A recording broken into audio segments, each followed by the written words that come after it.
Zuri Johnson's fingers tighten on the edge of her tray. The glass surface beneath her palm trembles as if it senses the tension hovering over the long table. Rooftop lights spill silver across the lounge, reflecting off the city skyline below, cold and indifferent. She doesn't glance at them. Her eyes are fixed on the translator, Park Min-suk, whose words just faltered mid-clause. "I said, repeat what you just said," Zuri demands, voice calm, sharp, impossible to ignore.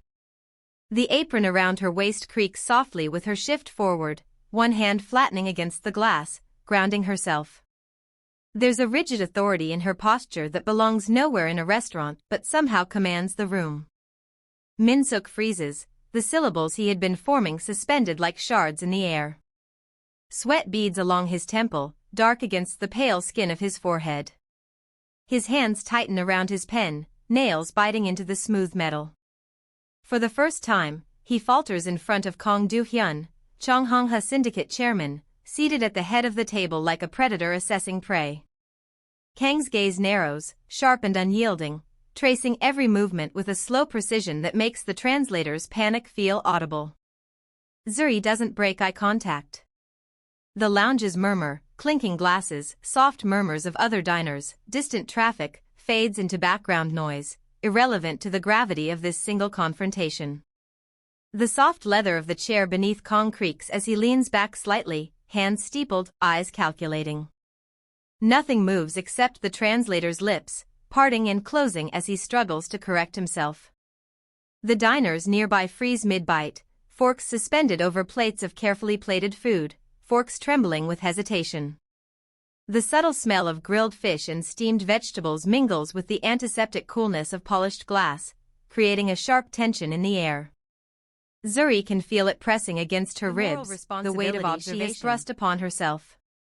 One misstep and she becomes a target in a world where words carry power sharper than blades. "Did you just," she interrupts again, voice quieter this time, each word deliberate. Min-suk blinks rapidly, faltering under the intensity. His tie is loosened slightly, a bead of sweat runs along his jawline, the smallest tremor betraying the control he usually maintains. Kang's eyes flick to Zuri for the first time, a question burning in their cold depths.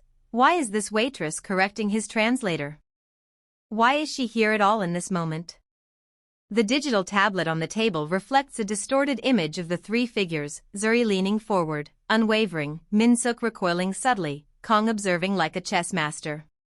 The crystal water glasses tremble faintly, as though sensing the shockwave moving through the room. Zuri's heartbeat echoes in her ears, a muted drum beneath the soft hum of the air conditioning, a silent declaration, she will not be dismissed. Min-suk's voice finally cracks. I meant, no, that's not what His protest is halting, defensive. The words stumble and break, fragments of sentences that fail to justify the mistranslation. Every eye on him sharpens, the diner's silent chewing stops altogether. Even the faint clatter of silverware on china seems a shout compared to the stillness of the confrontation. Zuri tilts her head, lips pressed thin, calculating, weighing the risk with every breath.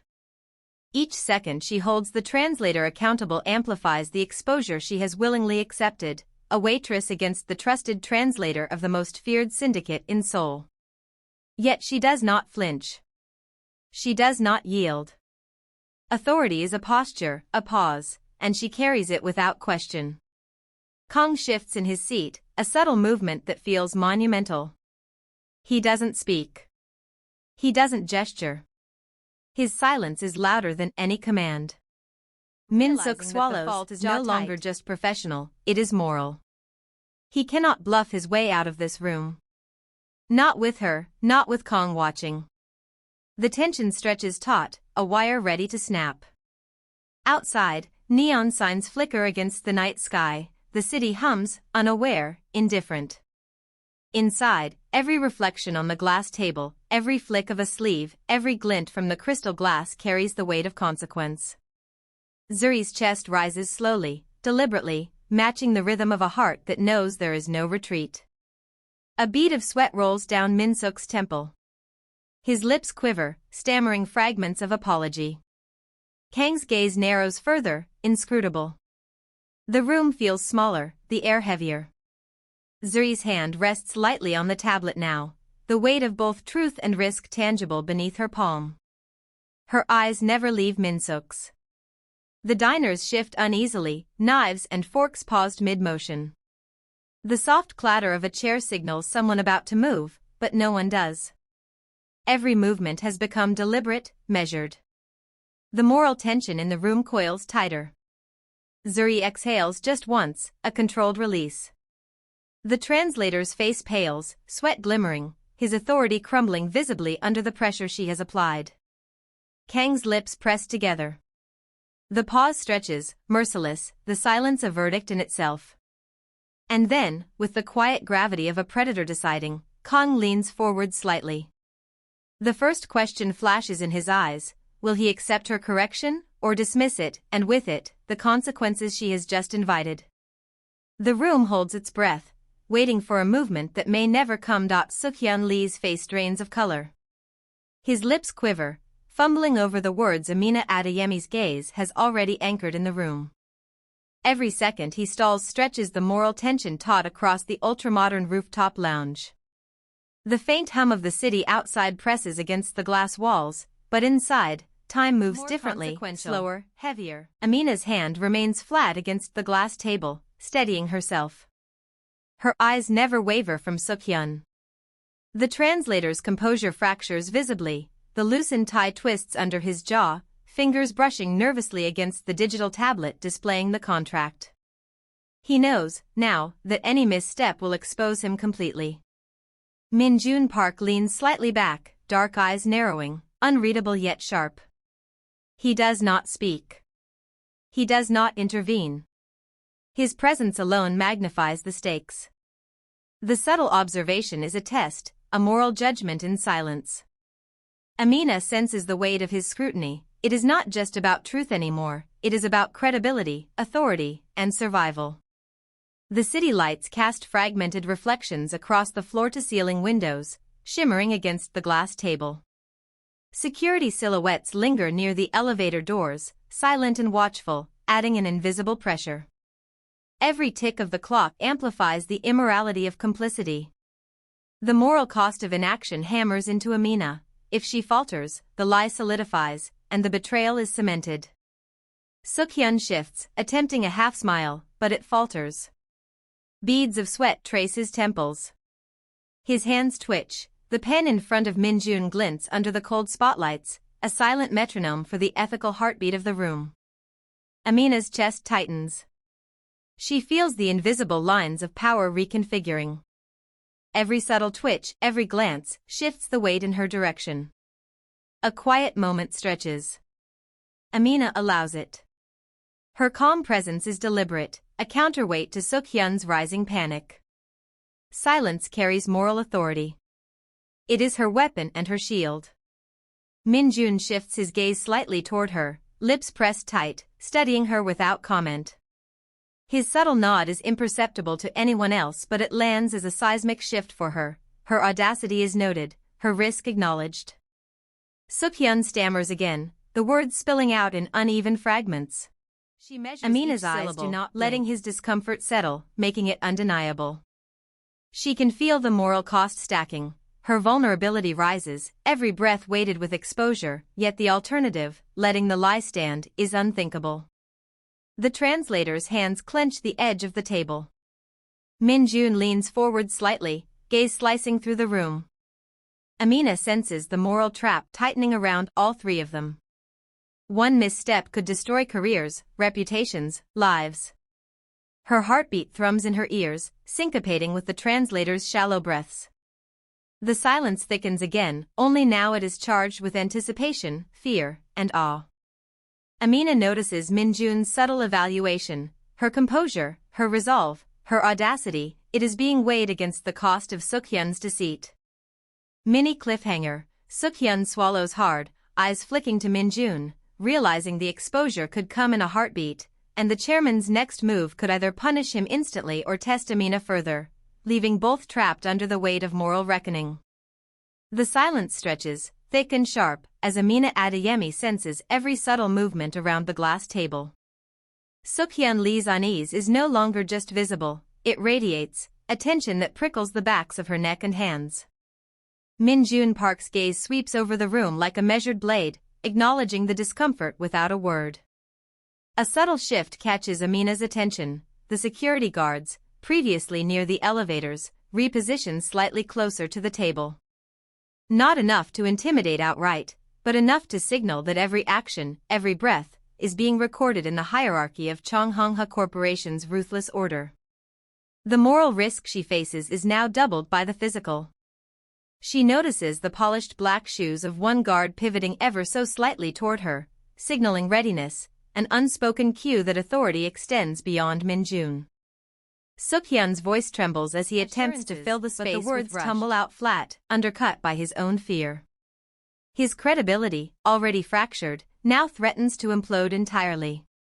Amina watches, her pulse steady but her awareness sharp. Each misstep could trigger a cascade, professional ruin for him, peril for her, and a power recalibration she cannot yet predict.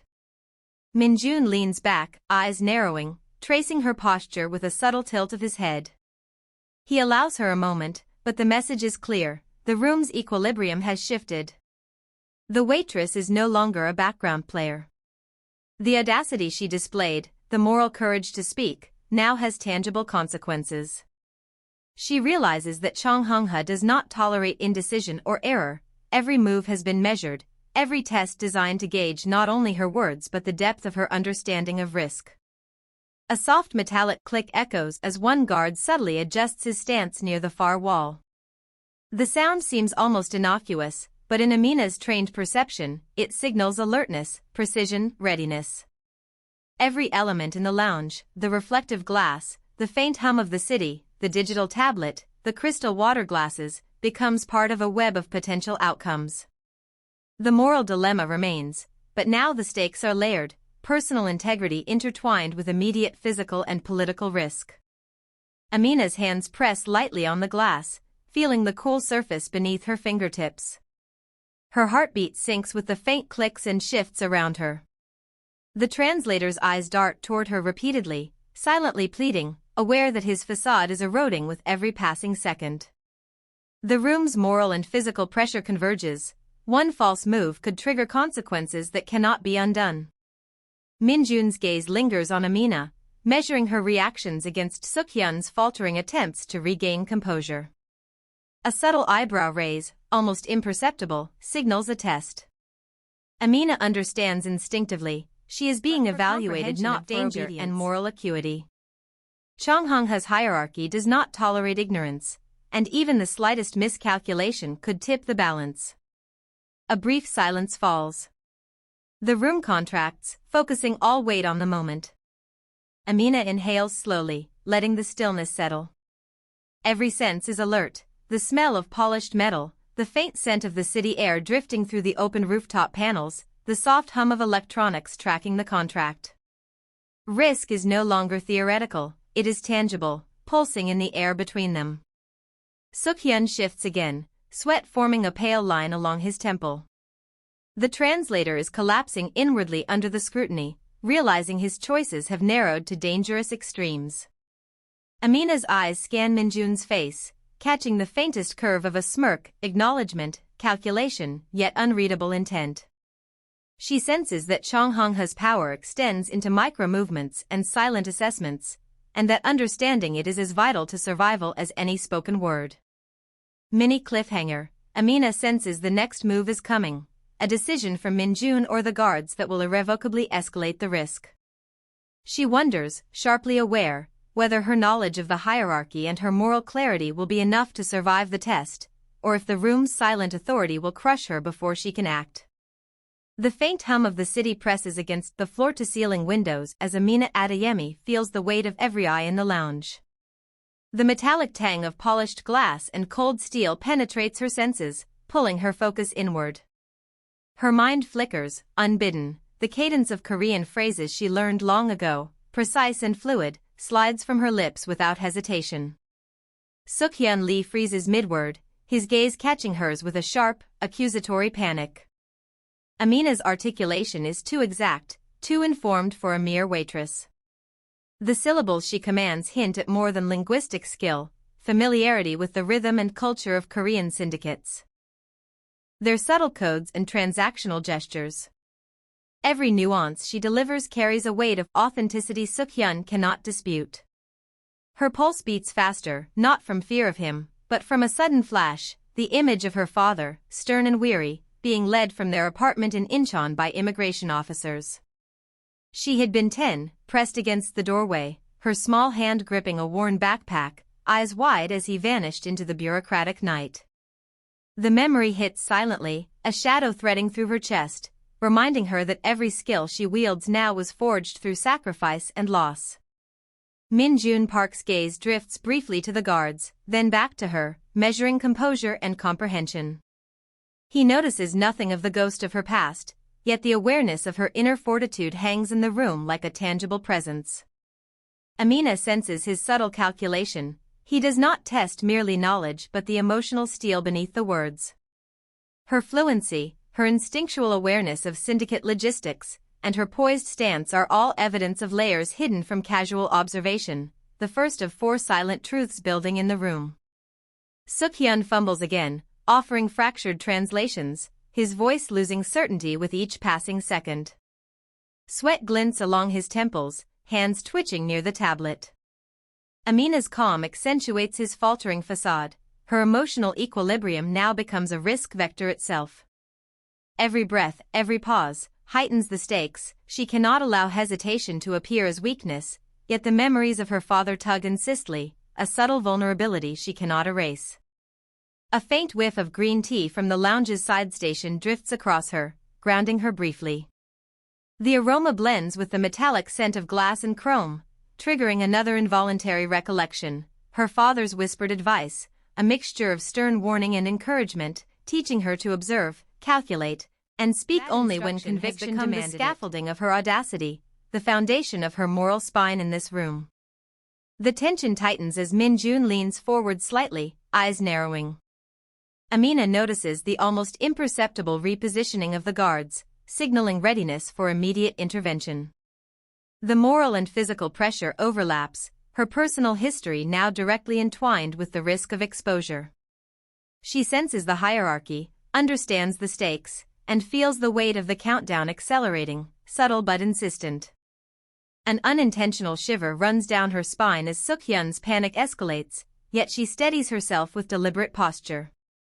Every syllable she utters is now measured, every glance intentional. The room's moral calculus shifts, respect, fear, and awe begin to ripple across Min-jun and the observing staff. The past, a silent teacher, guides her, but vulnerability pulses beneath the surface, a reminder that courage carries cost. Mini cliffhanger, her father's lessons and sacrifices have prepared her for this confrontation, but Amina wonders sharply, will this deeply personal history, layered with loss and resilience, be enough to sway Kang Do-hyun's judgment, or will the risk tip irrevocably against her? The lounge air feels heavier, electric with anticipation. Amina Adeyemi stands firm, pulse steady, but inside a tight coil of memories unspools, forcing every word through an invisible crucible.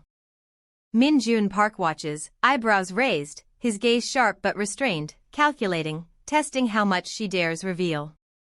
The translator, Suk-hyun Lee, shifts uneasily, sweat streaking his temples as Amina prepares to speak. She takes a slow breath, the city lights reflecting off the glass surfaces like fractured prisms, and begins. Not an explanation, not an apology, but in the exact cadence of authority. Her voice carries an unassailable clarity.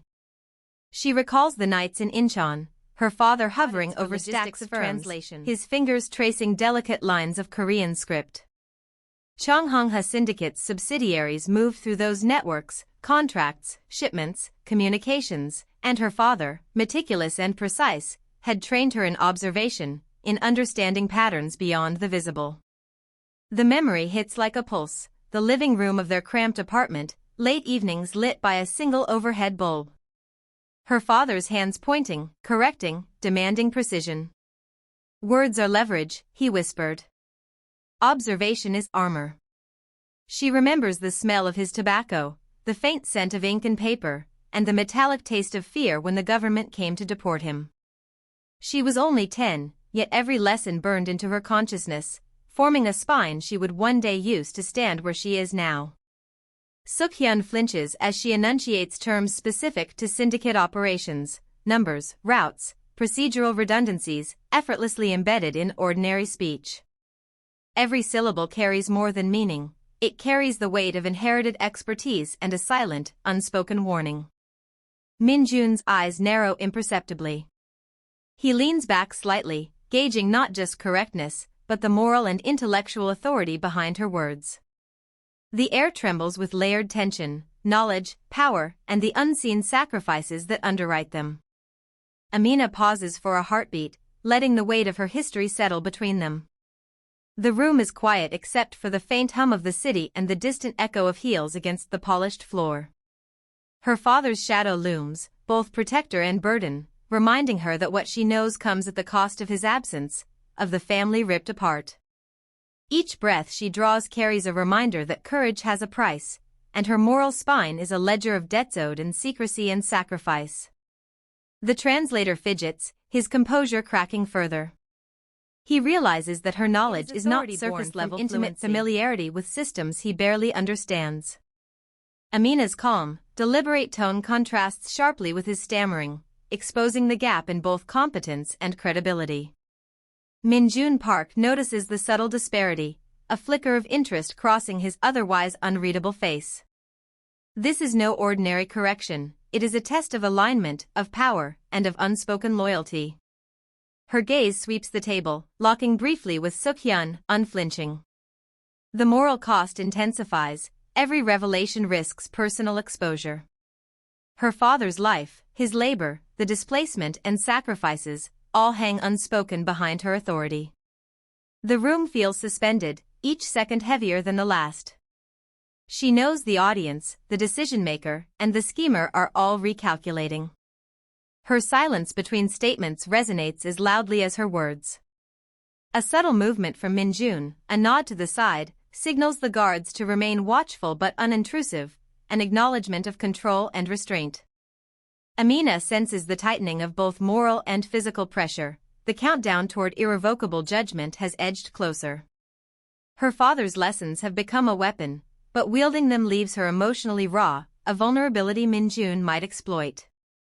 The tension is layered, risk, revelation, and exposure intertwined in a delicate, unsaid contract. Her final words in this cadence land with precision, outlining procedural knowledge, syndicate structure, and translation intricacies. The information is factual, yet charged. Every fact is a testament to sacrifice, to training, to moral obligation. Suk-hyun swallows hard, eyes darting, his confidence all but dissolved. Min-jun remains still, expression minimal, but the weight of comprehension is unmistakable. The balance of authority is shifting, subtly, yet unmistakably. Amina Adeyemi holds her posture, shoulders squared, yet the tension thrumming through her chest tightens with each tick of the ornate clock in Chonghongha Syndicate's private conference room. Min-jun Park leans slightly back, a faint smirk teasing his lips, but his eyes betray calculation.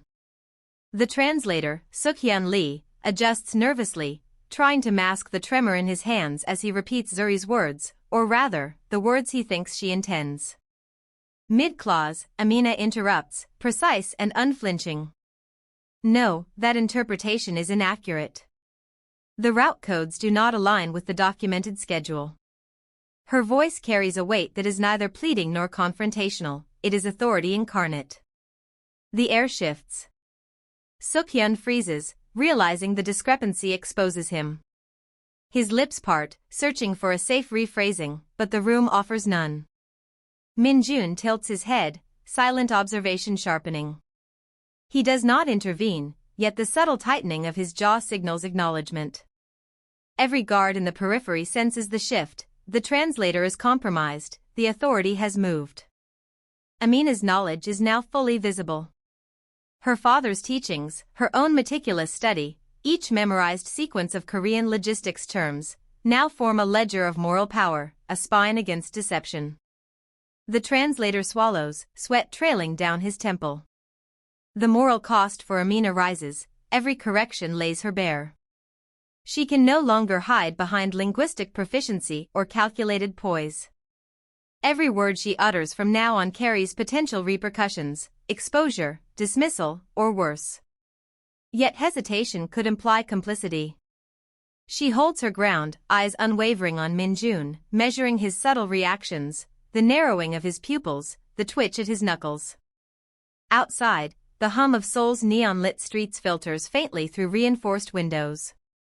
The distant wail of sirens adds a layer of urgency, a reminder of consequences beyond this confrontation is not only a test of knowledge but of moral courage, a test of whether she will act, and at what cost. She recalls her father's whisper in her youth, courage is not the absence of fear. It is the measure of risk you bear when no one watches. Suk-hyun falters, repeating another incorrect clause. Amina corrects him again, the sharpness in her tone balanced with precision. Each correction compounds her visibility. Her heartbeat races, but her face remains composed. The moral pressure stacks, each choice carries consequences that cannot be undone. She knows that even Min-jun's inaction is a form of judgment, a suspended verdict weighing down on her. Amina's senses extend outward, the cool lacquered table beneath her fingertips, the subtle scent of sandalwood in the room, the muffled clicks of security positioning themselves at strategic points. Each detail underscores the stakes. Her visibility is complete, there is no retreat. Risk is immediate, moral cost unavoidable, and authority is now a double-edged sword. The translator's eyes flick to Min-jun, searching silently for intervention. None comes. Every microsecond stretches taut. Amina feels the moral battleground solidify beneath her feet, speak and risk exposure, or remain silent and allow deception to persist. She chooses the former, every correction precise, deliberate. Her courage burns brighter with each statement, even as dread coils around her spine. The translator's composure fractures in slow motion. Suk-hyun Lee's hand trembles over the page, the inked notes suddenly alien under his fingertips. Amina Adeyemi watches, still poised, a storm behind her eyes, as the falsified translation splinters mid-delivery.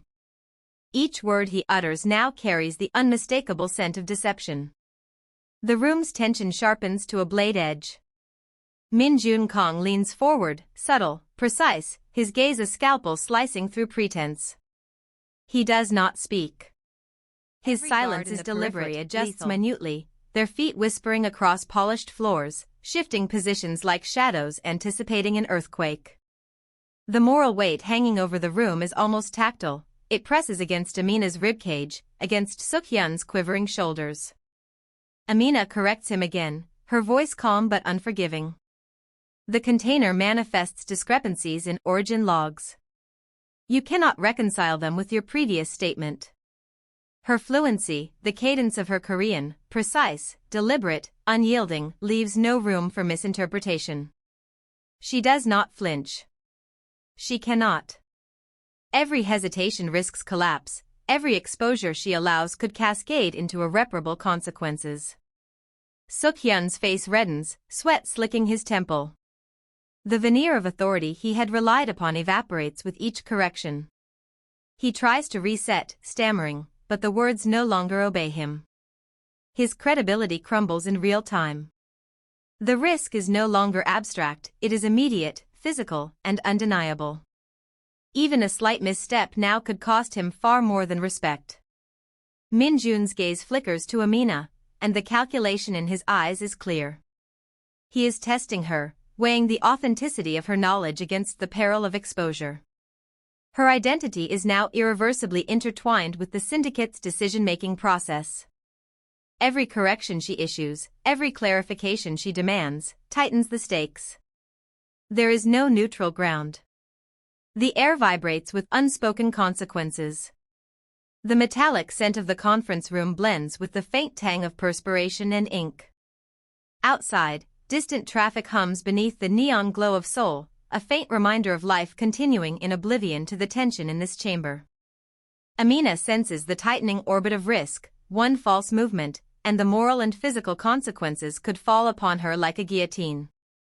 Suk-hyun fumbles, attempting a partial recovery, misaligning syntax and logistics codes.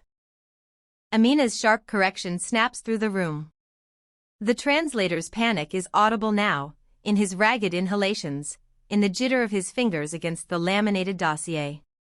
The room tilts, a moral seesaw where each misstep carries the weight of exposure, punishment, and possible professional ruin. Min-jun shifts, the smallest movement, yet it signals escalation. He is weighing every nuance of Amina's reactions, cataloging the precision and certainty in her corrections.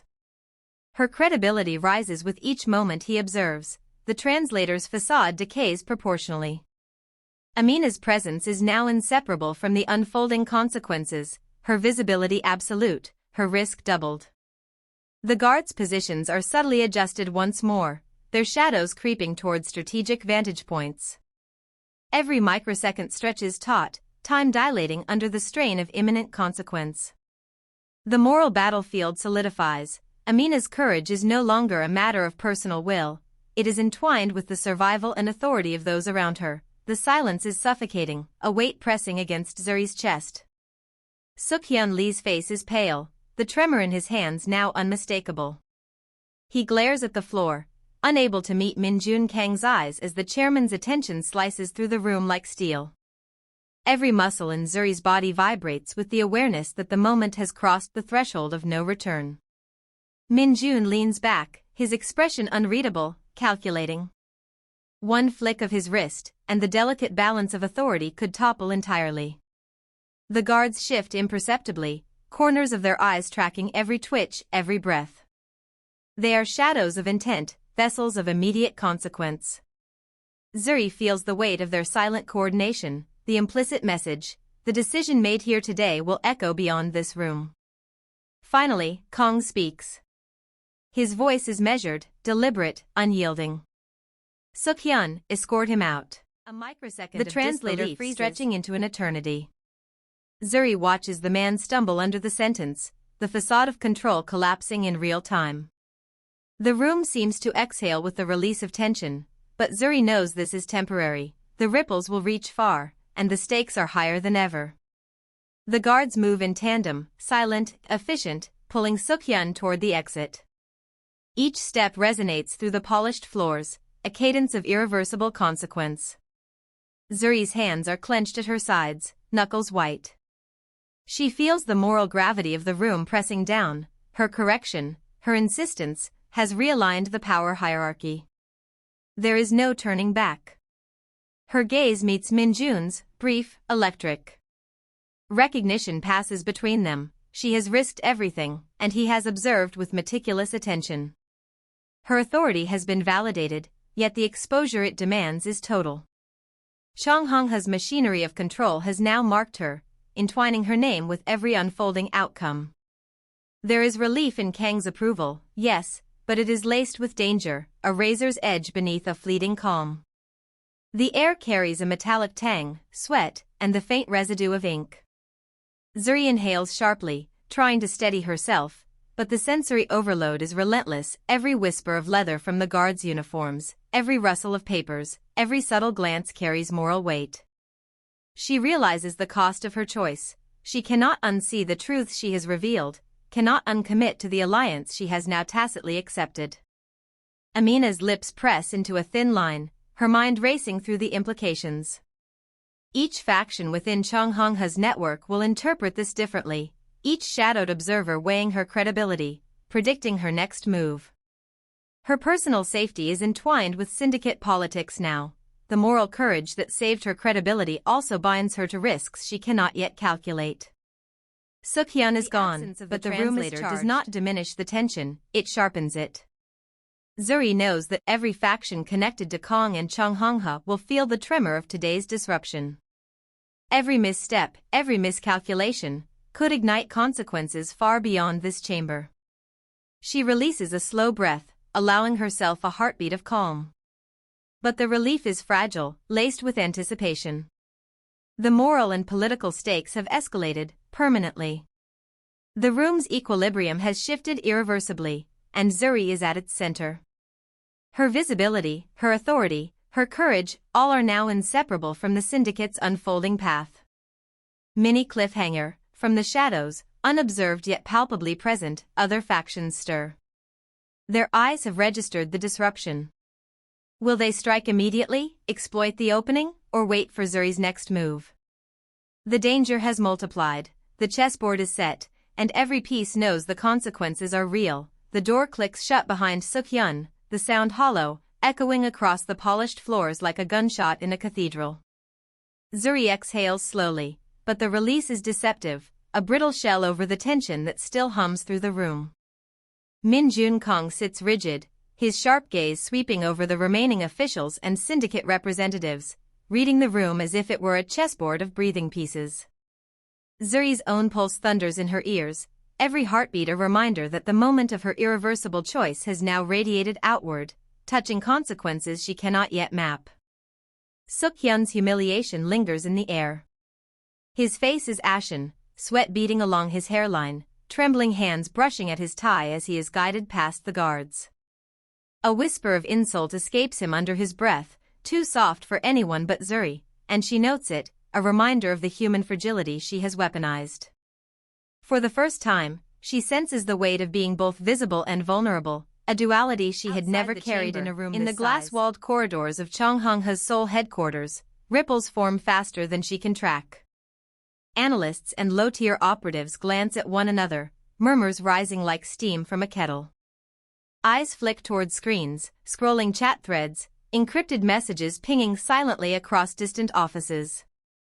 American factions with investments in the logistics syndicate notice irregularities, subtle misalignments in the translation and reporting chain that hint at interference. Foreign eyes, trained to detect the smallest fracture in routine, are already calculating risk, opportunity, and advantage. Zuri feels it. The room is no longer just a place of observation. It is a broadcast, an exhibition, and a target zone. Her identity is intertwined with Chonghongha's authority now, her moral and professional stakes fused into a single combustible line. Every micro-expression of her face, every slight shift in posture, could be interpreted as either defiance or alignment. The cost of visibility is immediate. She has become both insider and potential threat. Min Jun-kong rises, the floorboards creaking faintly under the weight of his presence. His hand gestures toward the remaining assistants and security, a subtle signal to consolidate control. Zuri watches, noting the precision of the maneuver, the silent orchestration that turns what could have been chaos into contained momentum. Chonghongha's machinery hums quietly beneath the surface, unseen but undeniable. She realizes that her role has shifted. She is no longer a passive observer, no longer shielded by anonymity. Her intervention has redirected currents of power, and she cannot step back without paying a price. A faint scent of ink and leather lingers in the air, mingling with the metallic tang from the polished rails and panels. Zuri's senses are on edge, each minor sound, a tap of a heel, a rustle of papers, a soft cough, registers as potential instinctively signal. Scanning for threats, mapping the room for signs of factional movement. Each subtle detail carries amplified significance, the placement of a hand, the direction of a gaze, the manner of breathing. These are the markers of intent in a room where alliances and betrayals are invisible yet deadly. Outside, in adjacent offices and secure floors, the American and foreign factions interpret the translator's removal differently. Some see it as a cleansing of incompetence, others as a sign of internal instability. Already, strategic recalculations are underway, meetings called in hushed tones, secure messages drafted, financial leverage evaluated. Zuri is acutely aware that she has ignited consequences beyond the walls of this room, consequences she will not control but must navigate. Her own hands are tingling, residual adrenaline making her palms slick. She forces a slow, measured breath, grounding herself in the tactile reality of the polished tabletop beneath her fingertips. Yet even as she stabilizes, a prickle of unease crawls across her spine. The translator is gone, yes, but the aftershocks have just begun. Every faction within Chonghongha, every invested foreign interest, has registered a fissure. The moral victory is complete, but the operational danger has only multiplied. Zuri meets Minjun's gaze briefly, a silent acknowledgement passing between them. There is respect, yes, but also understanding of risk. Kang's validation is a shield, yet it cannot guarantee safety. The room holds its collective breath, waiting for the next ripple, the next movement of forces that will respond to this Seoul headquarters hangs heavy, thick with the unspoken fallout. Zuri stands near the floor-to-ceiling windows, palms pressed lightly against the cold glass, tracing the smudges left by invisible fingers. Outside, the city moves on, unaware of the fissures that now run beneath its streets, beneath its deals, beneath the carefully constructed order she has stepped into. Her reflection shimmers against the nightscape, layered over the distant neon, fractured in the same way she feels inside. The room is otherwise empty. Minjun Kang has retreated to his private office, doors closing with the quiet authority of inevitability. The assistants and lower-tier operatives shuffle in silence, their eyes briefly flicking toward her, recognizing a change they cannot name. Zuri feels their gazes, like small weights pressing into her skin, acknowledging her presence as both protector and disruptor, a marker of control she neither sought nor can relinquish. Her shoulders ache. The adrenaline that once sharpened her senses now leaks into muscle and bone, leaving a hollow vibration in her chest. The corridor beyond the windows smells faintly of polished metal and ozone, remnants of the building's air filtration system. She inhales, savoring nothing. The smell is antiseptic, sterile, a reminder that everything here is managed, controlled, except the consequences of her own choices. Suk-hyun's humiliation lingers like a faint echo, a vibration left in the space after impact. She does not smile, nor does she allow relief. His absence is a hollow reminder of the cost. She has made visible the frailty of others to maintain her own position, and that position is no longer private. Every step she took forward has widened the circle of eyes now watching, calculating, waiting for a misstep. A single monitor glows in the corner, displaying the logistics schematics she helped correct. The translation lines scroll in real time, precise, unscreen lightly, fingertips brushing the cool surface. There is no pride here, no satisfaction, only recognition of permanence. The clarity she forced into the system will outlast her presence. What she has set right cannot be unseen, but it cannot undo the tension that remains, the fragile balance she now occupies. Her thoughts drift to her father, to the quiet lessons of language and patience he imparted. She recalls the warmth of his hands, calloused yet steady, guiding hers over letters and words, translating meaning from one tongue to another. That patience was never about comfort, it was about survival, about shaping understanding in a world that would not yield it freely. She feels the echo of it now, more sharply than ever. Her interventions are not acts of virtue, but survival, survival framed in the moral weight of someone else's expectations, someone else's sacrifices. Outside, the city continues. Lights flicker in the distance, a taxi hums past, engines and tires muffled through concrete and glass. Yet the rhythm of life contrasts sharply with the stillness of the room, the way each heartbeat feels amplified, deliberate. Zuri's hands fall to her sides, relaxed only in small increments, but the internal tension remains. She senses the silent attention of the factions that have noticed the disruption, the ripple effects beyond Chonghongha's immediate walls. She cannot see them, cannot touch them, yet she knows they watch. She cannot undo it, she cannot pretend it is invisible. A faint memory surfaces unbidden, the first day she arrived at the building, the weight of the doors, the sharpness of the air conditioning, the impression of authority compressed into the height of the ceilings. She had felt small, secondary, like a shadow slipping across a stage built for others. Now, that stage bends around her presence, and the echo of that first impression returns as an almost physical pulse, not triumph, of how not she has been drawn into something larger than herself, and how inextricably she is bound to it. The room is silent, yet Zuri hears the aftermath in every subtle vibration, a chair scraping somewhere behind her, the faint hiss of the ventilation system, the distant clack of keys in an office that has not slept. Every sound is a reminder that life continues, indifferent to moral cost, indifferent to consequence. She does not feel relief. She does not allow herself understanding. She simply exists in the pause between action and reaction, in the tremor left behind when control and chaos collide. Her reflection shimmers again in the glass, a ghost layered over neon and night. She sees her own face, calm, measured, eyes bright but hollow at the edges. She touches the pane again, fingertips pressing lightly, and the touch lingers, a signal, a mark, an acknowledgement that she has crossed a line she cannot step back from. The aftershocks will continue, yet she remains still, stationary, the center of a quiet storm whose size she cannot measure. The final weight settles in her chest like stone. Not fear, not triumph, not even sorrow, just presence. A reminder that the world carries on, but that she, irrevocably, has changed. Outside, the city glows, unseeing, indifferent, and inside, Zuri stands against the glass, small yet unyielding, visible yet alone. The reflection does not answer, does not comfort, does not forgive. It simply watches back. The night presses against the windows.